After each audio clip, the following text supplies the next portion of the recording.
Hola, bienvenidos una vez más a Casting Strategies.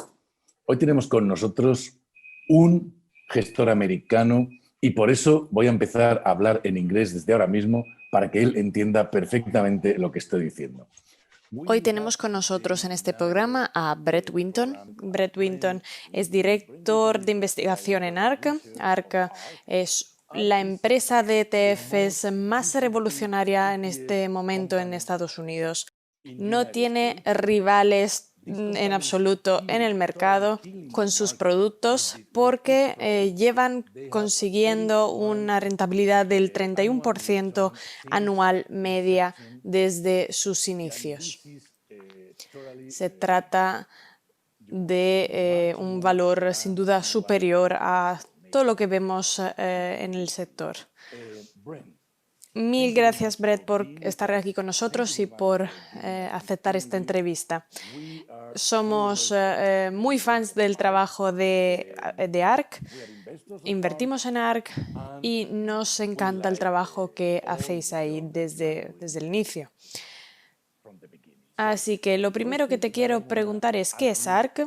Si puedes definir el trabajo que lleváis a cabo y cuál es el objetivo de la empresa ARC y cómo puedes conseguir este rendimiento tan espectacular en el mercado. ¿Y qué quiere decir la innovación para ti, para ARC? ¿Cómo definimos la innovación? ¿Qué es el objetivo principal para tu inversión? Sí, por supuesto. ARC la fundamos en 2014. Cathy Wood es la consejera delegada y directora de tecnología. Yo soy director de investigación desde los inicios. Y en 2014 nos juntamos y vimos en qué punto en la historia económica nos encontrábamos. Vimos que era un momento clave, único. Tienes que volver atrás a 100 años para ver todos esos cambios tecnológicos que han tenido lugar respecto a hoy. Hace 100 años vimos el motor de combustión interna, el teléfono, la electrificación, que entraron en el mercado todos a la vez.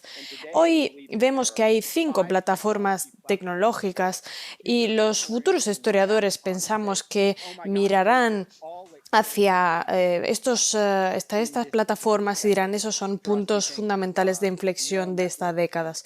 Son las redes neuronales y la inteligencia artificial, fomentados por un artículo de 2012 que dice que podremos llevar a cabo redes neuronales profundas para conseguir un rendimiento mucho mejor en el reconocimiento de imagen.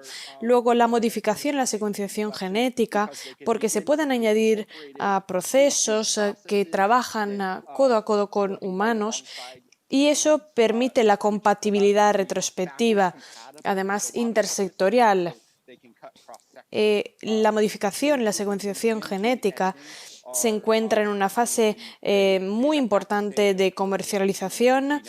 La modificación genética nos está enseñando cómo curar enfermedades que antes no eran curables. Y luego tenemos el almacenamiento de la energía. Eso permite que tengamos un nivel de suministro con sistemas de propulsión eléctrica que se acompañan con nuevas tecnologías, como por ejemplo los drones para efectuar entregas o taxis con despegues y aterrizajes verticales. Eso va a generar lo que creo que es una explosión cámbrica de factores de forma con piezas a su alrededor que van moviéndose. Y luego tenemos el blockchain y las criptomonedas que se encuentran en una fase temprana de la tecnología respecto a las que hemos mencionado antes. Eso va a cambiar las instituciones, las organizaciones y va a distribuir el riesgo de una forma tan radical como la introducción de las sociedades por acciones hace 400 años. Estas 5 plataformas tecnológicas van a ser un cambio radical y los historiadores lo dirán. ¿Por qué sabemos que lo dirán? Pues porque hay un marco teórico que se llama la teoría de las tecnologías de utilidad general. Estas tecnologías tienen una bajada radical de precios, es decir, que bajarán los precios o pagaremos el mismo precio, pero conseguiremos mucho más rendimiento. van a ser intersectoriales, es decir, que no solo las están comprando un segmento pequeño, sino que afectan a distintos sectores, tanto usuarios comerciales y particulares. Y esa característica es clave para poder determinar si la demanda va a subir mucho. Y además pueden ser la base para distintas tecnologías que se construirán ahí encima de ellas. Es decir, que va a costar un poco limitar, ¿no?, el uso de la imaginación aquí en términos de su futuro uso, porque si constituye la base de nuevas tecnologías, pues lo más probable es que sean infravaloradas. Ese es el marco inicial con el que empezamos en ARC. Dijimos, vamos a ver estas tecnologías. Nuestros analistas no están asignados a determinados sectores, no tenemos uno industrial, un analista de consumo discrecional, sino que miran las tecnologías intersectoriales con un dimensionado complejo de la reducción de costes, las unidades económicas para quien compra y utiliza esa tecnología, y eso nos permite identificar esos activos que, en nuestra opinión, tienen una fijación errónea de precios, porque la gente no entiende el alcance, la escala, el número de aplicación de esa tecnología. Eso te da un poco la idea de lo que hacemos. En ARC somos tanto una empresa que invierte en innovación y a la vez una empresa que intenta ser innovadora. Nosotros compartimos nuestra investigación, todos nuestros analistas están activos en Twitter, ahora mismo estoy dando esta entrevista, compartimos white papers. Entonces intentamos entender el mundo, ayudando al mundo a entender lo que nosotros hacemos. Y eso nos ayuda a la larga, porque no vamos a ser, por ejemplo, los más inteligentes en el ámbito de las baterías. Sam Corus, nuestro analista que se encarga de este ámbito, es muy bueno, pero no va a saber más que un profesor universitario que lleva 30 años estudiando las baterías de litio. Y nosotros publicamos nuestro trabajo. Por ejemplo, explicamos lo que es la reducción del coste en un determinado ámbito, el proceso de electrificación del sistema de propulsión, y así conseguimos la atención de gente que nos puede ayudar a entender dónde nos equivocamos y dónde, en cambio, estamos en lo cierto. Para nosotros, compartir la información es importante y eso va en contra del espíritu clásico de los gestores de carteras. Para nosotros es una ventaja esto. Somos transparentes sobre nuestros títulos, sobre nuestros movimientos. Analizamos las posiciones a 5 años, según la rentabilidad estimada. Vendemos activamente nuestros productos ETFs y se pueden ver en todo momento nuestros fondos, cómo lo hemos hecho. Eso nos permite decir, vale, el futuro va a ser así en nuestra opinión y la valoración de activos va a ser así para poder aprovecharla.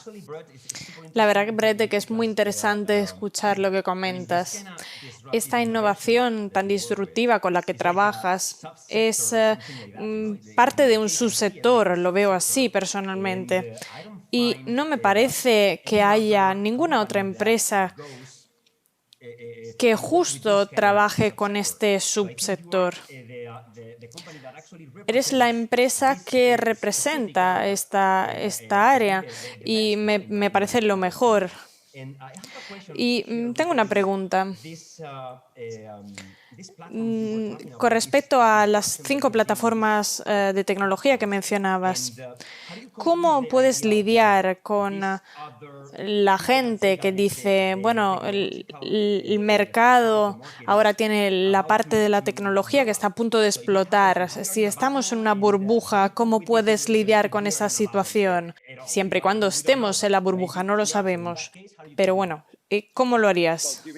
¿Quiere decir explotar para arriba o para abajo? Lo has clavado, me has pillado ahí, la verdad. Totalmente, me has pillado ahí, la verdad.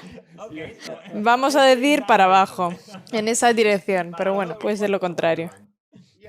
Bueno, yo no intento adivinar lo que va a pasar dentro de 3 meses, simplemente lo que hacemos es mirar las empresas que tienen una exposición, las tecnologías que nos interesan para utilizarlas y para venderlas. Y lo que hacemos es ver su ciclo de negocios. Para nuestra valoración de las empresas, decimos cómo va a ser el valor de esa empresa dentro de 5 años. ¿Cuánto va a estar dispuesto a pagar una persona? No digo yo que soy un optimista en la tecnología, sino otra persona que simplemente está en el mercado y quiere flujo de caja.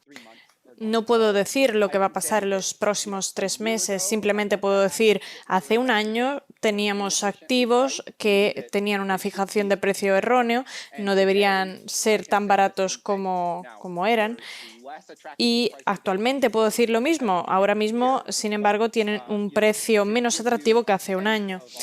Pero para que entendáis un poco nuestra disciplina, la forma que gestionamos la cartera, para nuestra inversión, nosotros tenemos expectativas de al menos 2 veces el valor para los accionistas en los próximos 5 años, con lo cual el mínimo es de un 15% de tasa de rentabilidad compuesta. Vemos que hay mucha información pública de nuestras empresas y a veces nuestras expectativas son bastante mayores con respecto a la rentabilidad. Una forma de verlo es esta. Nosotros intentamos invertir en activos intangibles que les cuesta a la gente valorar. Pongamos el ejemplo de Tesla. Tesla entiende el negocio como un negocio de fabricar y vender coches. Pero cada coche que ellos venden son robots en movimientos y se actualiza ese software a medida que pasa el tiempo. Actualmente, la monetización de esa flota es limitada en términos de kilómetros, pero cuentan con la flota más grande del mundo de robots. Si consiguieran esa actualización de software para los taxis robóticos, daría una rentabilidad anual increíble y sería buenísimo para ese negocio. Pero nosotros invertimos en Tesla y eso no quiere decir solo en el plan y en las operaciones de la fabricación de estos vehículos eléctricos, que tiene que ser rentable. A la vez, estamos invirtiendo también en esa flota de robots y en el valor de opción que da a esa empresa de monetizar esa flota. Ahí está el activo intangible. Entonces, ¿cuál es ese valor de la flota de esos activos intangibles? Pues desde un punto de vista de la inversión en valor, no hay ningún valor contable. Desde un punto de vista estricto de la contabilidad, no se trata ni siquiera de un activo, pero es obvio que existe un valor potencial. De hecho, ya están ofreciendo aumentar la aceleración si estuvieras dispuesto a pagar unos miles de dólares más. Y la gente lo hace. Entonces, todo es cuestión de cuánto es el valor. Es un ejercicio que no todo el mundo está haciendo. Con Tesla hay más gente que hace esto respecto a otras empresas en las que invertimos.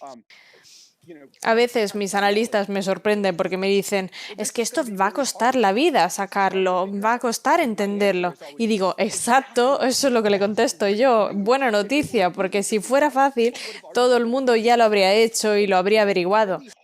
Si es complicado de entender, si hay un margen de error bastante grande en la valoración de la empresa, ¿eso qué nos dice? Nos dice que igual la gente no está haciendo los deberes. Y si nosotros sí que lo hacemos, tenemos una posibilidad de decir, vaya, este activo intangible es barato y lo puedo comprar hoy mismo. Muchos de los títulos que tenemos en nuestra cartera implica que invertimos en empresas que pensamos que son baratas, pero a la vez estamos invirtiendo en activos con precios fijados erróneamente, en nuestra opinión. Porque la gente dice, vale, sí, entiendo que tiene algo de valor, pero no saben cuantificar ese valor. Y eso no se traduce en valor dentro de la empresa. Por eso, los activos en los que invertimos siguen con un precio mal fijado, porque cuesta tanto averiguarlo. Y tienes además que tolerar cierto grado de incertidumbre. La gente no lo tolera esto. Y esta falta de tolerancia les impide correr riesgos inteligentes que deberían correr. Al fin y al cabo, la gestión de activos es un negocio de correr riesgos inteligentes. Muchos gestores tienen presión en este negocio y que equivale básicamente a tener el menor riesgo posible. ¿Eso qué quiere decir? Invertir en parámetros donde invierte todo el mundo y fingir estar corriendo riesgos. Yo creo que eso es malo para los clientes y para gestionar el dinero. Lo intento evitar.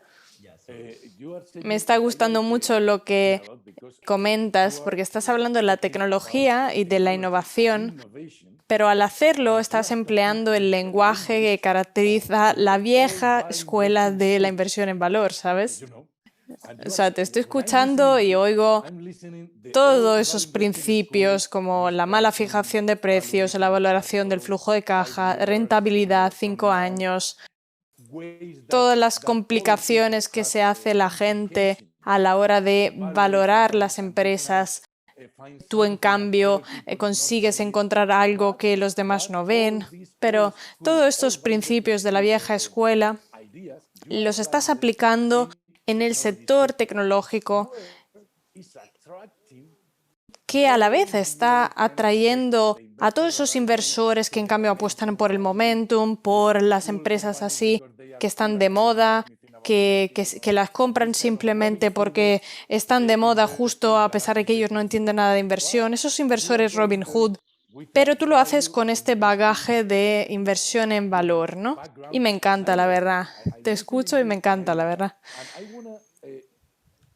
Ahora, otro punto que quería comentar es esto del compartir la información en la investigación. Me gusta mucho porque veo que muchos gestores lo que hacen es justo lo contrario, están ocultando la información y tú haces lo opuesto. ¿Por qué lo haces?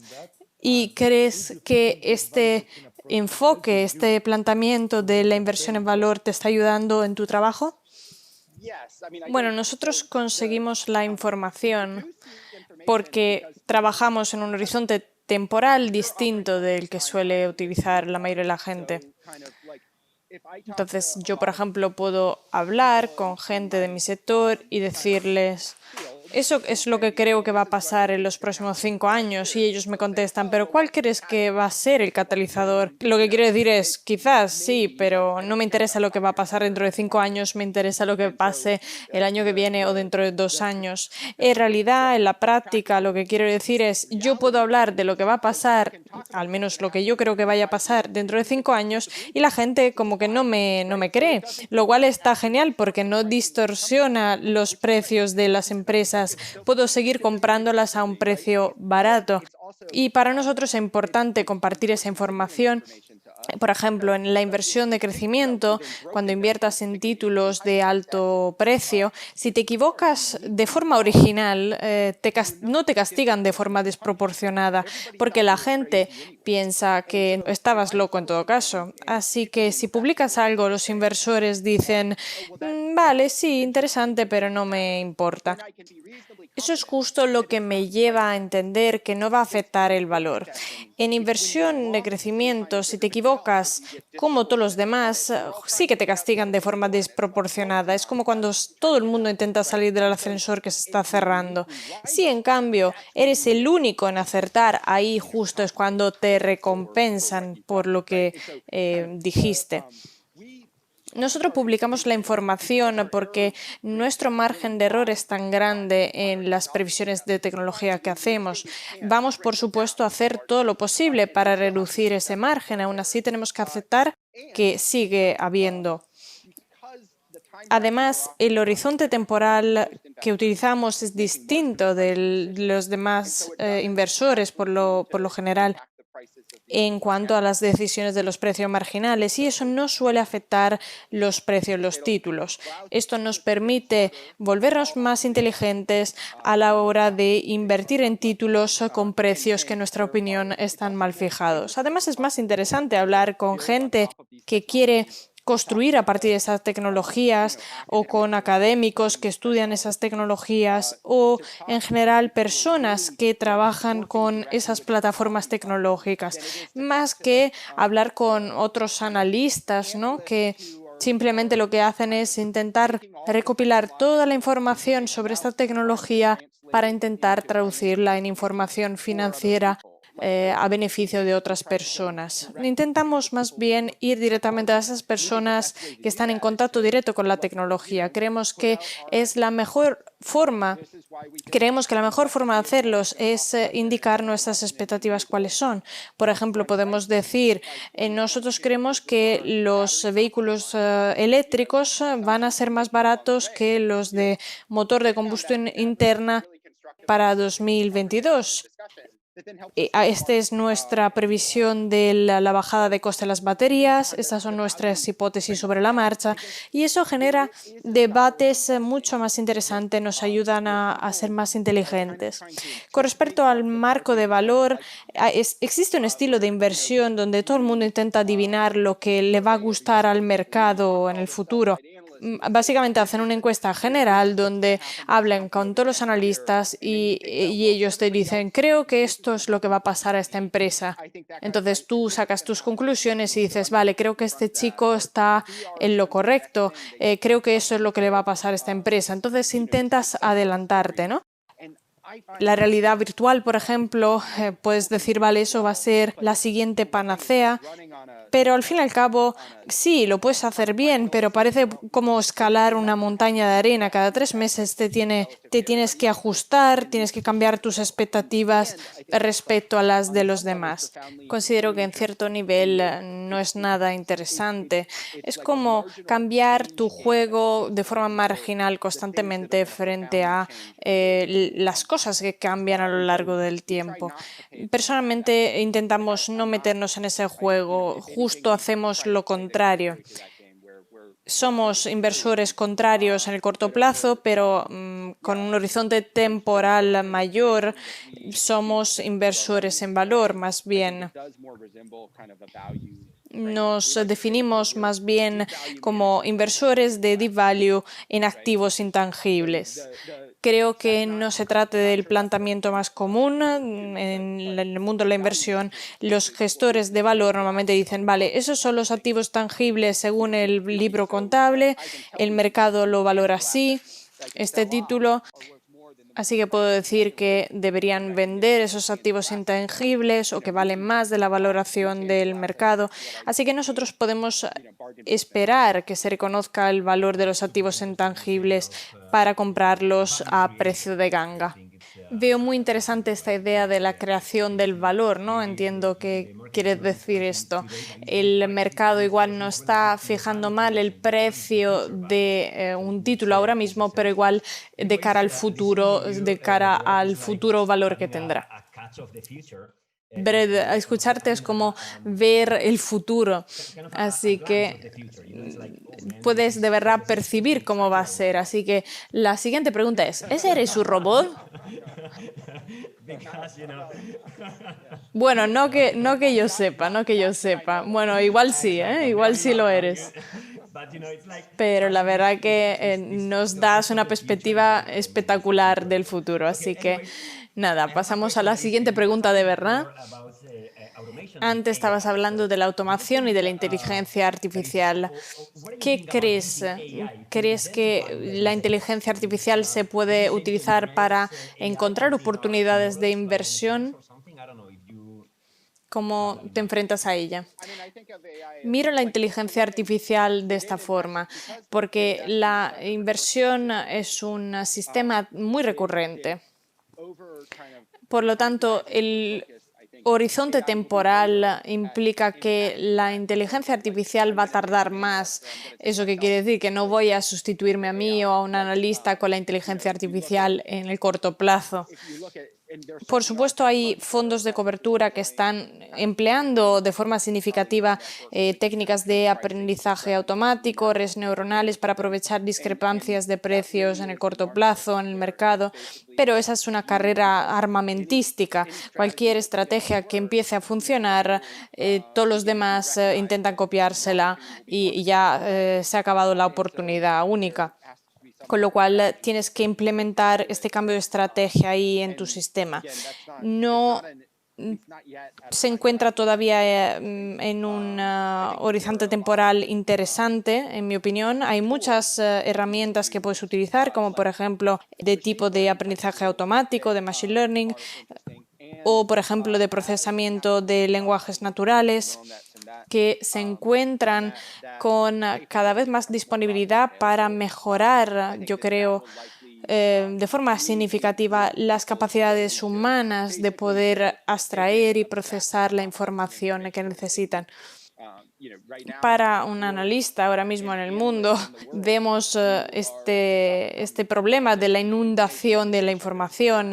Tenemos más información de la que podemos gestionar. Así que nosotros considero que hacemos un buen trabajo a la hora de mantener las prioridades claras para nuestros analistas, para que miren, por ejemplo, la valoración y digan, vale, esta tecnología es interesante y en qué sentido es interesante, durante cuánto tiempo, en qué plazo temporal y a nivel económico qué. Así se centran en lo importante, pero sigue habiendo ese mar de información. Por lo tanto, todas esas herramientas que permiten procesar y organizar la información más rápido y de forma más productiva van a ser claves en el futuro, pero seguimos en una fase temprana. Así que nada, tendremos que ver qué pasa. Creo que en el ámbito de las redes neuronales y de la inteligencia artificial, ahí encontramos las principales oportunidades para que justo se vean cambios drásticos para cualquier trabajador del conocimiento. Va a haber muchos cambios en términos de productividad, pero también de desestabilización. Creo que cualquier sector, cualquier empresa tendrá que aprovechar esas herramientas de forma que puedan beneficiarse de los procesos de negocios para también mejorar su relación con los clientes directos y mejorar sus servicios. Es algo que va a afectar cualquier ámbito de la economía, a cualquier trabajador. Si pensamos, por ejemplo, en el mercado total, en el sector tecnológico, tanto software como hardware, estamos hablando de aproximadamente un 1,5% del PIB. Estamos por ese intervalo, más o menos. Pero si pensamos en la productividad de esas herramientas para los trabajadores del conocimiento a lo largo de los próximos 10 años, pues habrá un multiplicador de la productividad. Todos los trabajadores van a ser más productivos, a veces mucho más. El sector informático, por lo tanto, va a cobrar muchísimo terreno gracias a ese aumento de la productividad respecto a hoy. Y volviendo al tema de los analistas que tienen que centrarse en lo importante,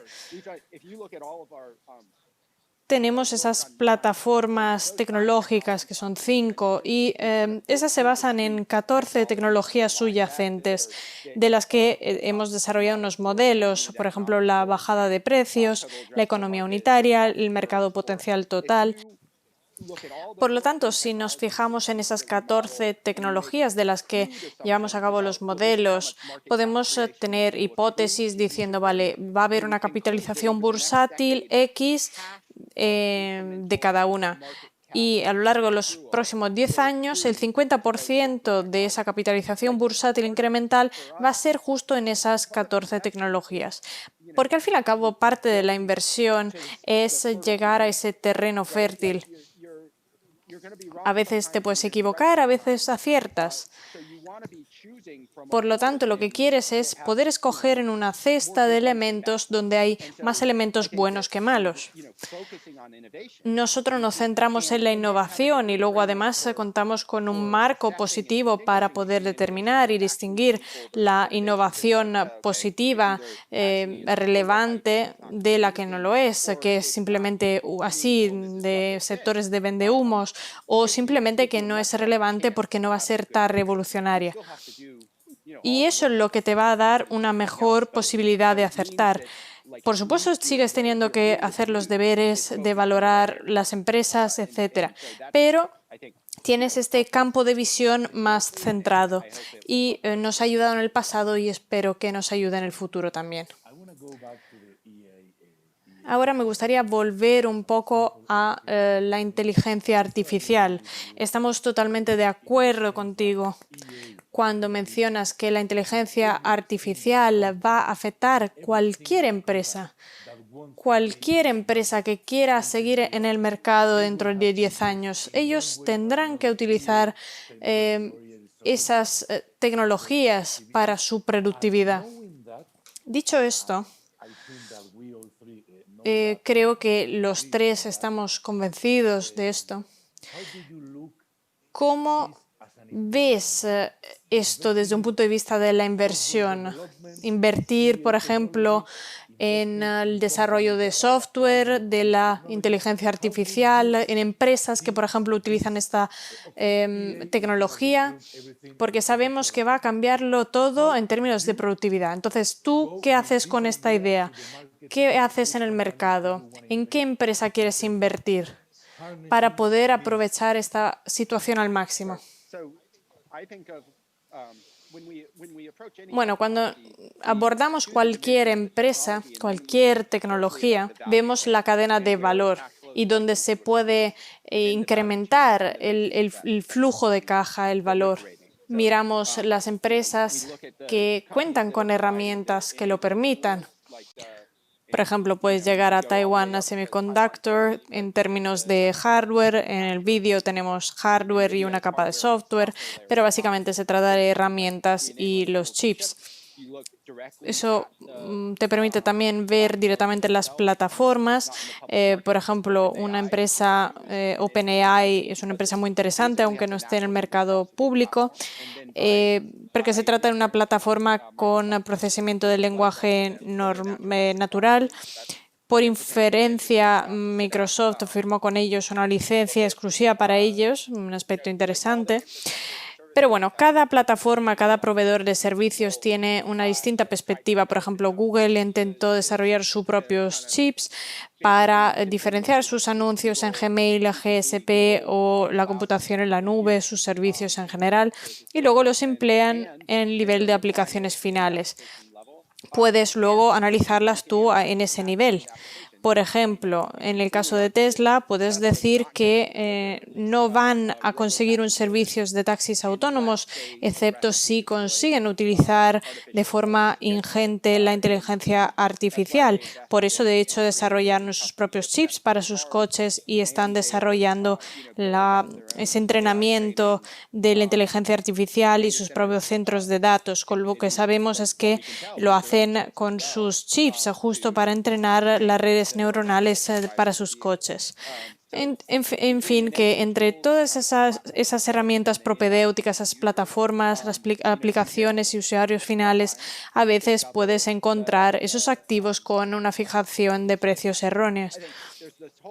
Vemos este nivel de software, de servicios, de negocios en la cadena de valor y es muy interesante, probablemente crecerá muchísimo, interesantísimo desde un punto de vista de la dinámica competitiva y diría yo también poco estable.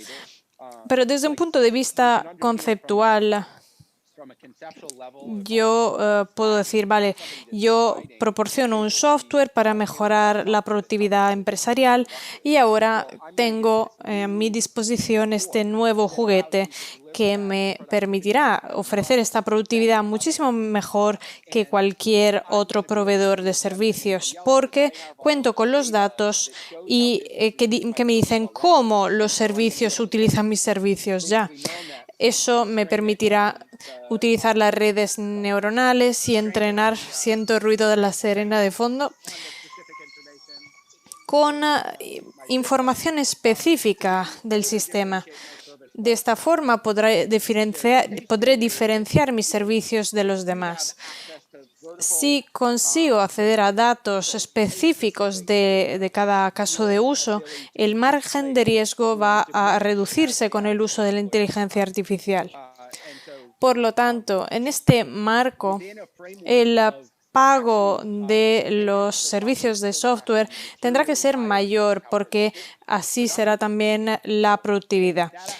Eso podría ser muy positivo para todo el sector. Es verdad que la competencia intersectorial será menor porque cada vertical va a crecer mucho y la rentabilidad para los accionistas va a ser también buena. Sin embargo, todas esas empresas tendrán un precio fijado como si ese futuro de verdad tuviera lugar después. Se trata de un equilibrio real, es un poco un desafío. Esos son los ejercicios que tienes que llevar a cabo para decir, vale, cuando consigamos evolvernos a ese nivel, en ese ámbito, entonces, ¿cómo va a ser esa dinámica? ¿Cómo va a ser de competitiva? Esas son cuestiones complicadas, pero podrás afirmar con cierto nivel de seguridad que todos los servicios mejorarán de forma drástica para que el líder del sector en ese vertical va a ser muchísimo mejor que el segundo o el tercero en la competencia. Por lo tanto, esa dinámica del ganador que tiene la mayor cuota de mercado va a acelerar muchísimo con la inteligencia artificial. La pregunta es, por lo tanto, cuál es su mercado potencial, cuánto va a ser grande y cómo va a funcionar. Ese es un poco el resumen de la investigación activa. Muchísimas gracias, Brett, por haber aceptado charlar con nosotros esta tarde. Eres un libro de conocimiento. Así que no vamos a necesitar un solo programa, sino 10, 15 contigo como mínimo, para poder tener la posibilidad de aprender, aunque sea un mínimo, algo de todo tu trabajo. Así que mil gracias por haber estado con nosotros en nuestro programa y ya te digo que sin falta volveremos a invitarte para tenerte con nosotros de nuevo. Okay, thank you. Thank you for your time. Gracias a todos por este vídeo. Gracias por haberlo visto. Espero que nos sigáis en nuevos Casting Strategies. Yo os insto a ver la masterclass de Brett Winton en Zona Value Televisión. Realmente lo que ARK está aportando en el mundo de la inversión, a mí cada vez que lo voy conociendo más, pues me deja más sorprendido. Y hoy me quedaría con una idea, ¿no? Ser value investor de intangibles assets, ¿no? Eso me parece una brillante idea, tan brillante como todo lo que nos ha contado hoy Brett Winton, jefe, director de Research de ARK. Nos vemos en próximos programas. No olvidéis suscribiros al canal y compartir el vídeo si os ha gustado. Muchas gracias.